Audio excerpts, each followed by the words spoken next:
Hi, today I'm going to show you how to make an emergency device with only some basic components. For the case of this project, I used a hand cream box like this, as you can see, and there's the components sticking outside like this, and the components are hidden inside, and the cap is glued on, so it's partially waterproof, and the components around are also hot glued, so it's partially waterproof. It can stand a bit of water. Here is the circuit diagram that I made for this project. As you can see, there is an 18650 3.7 volt lithium ion battery inside, and it powers the whole circuitry.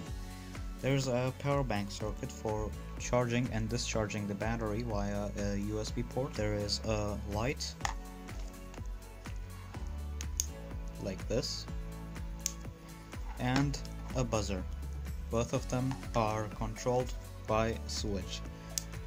The LED is controlled by a switch and the buzzer is controlled by a button that you can press.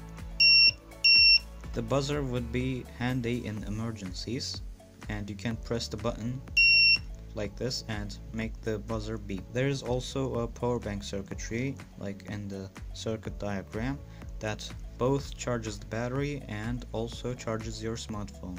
For example, if you plug in a smartphone, it starts charging it, as you can see. And if your phone's battery goes flat while in an emergency, it can help out a lot.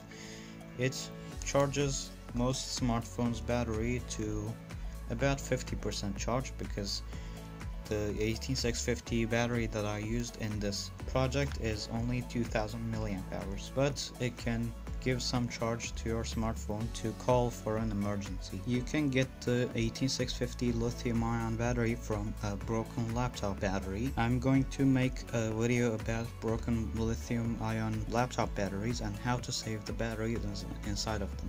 You can save the batteries and put it into this project, and if you have a charging cable, a smartphone charging cable that is compatible with your smartphone, you can also use this like that.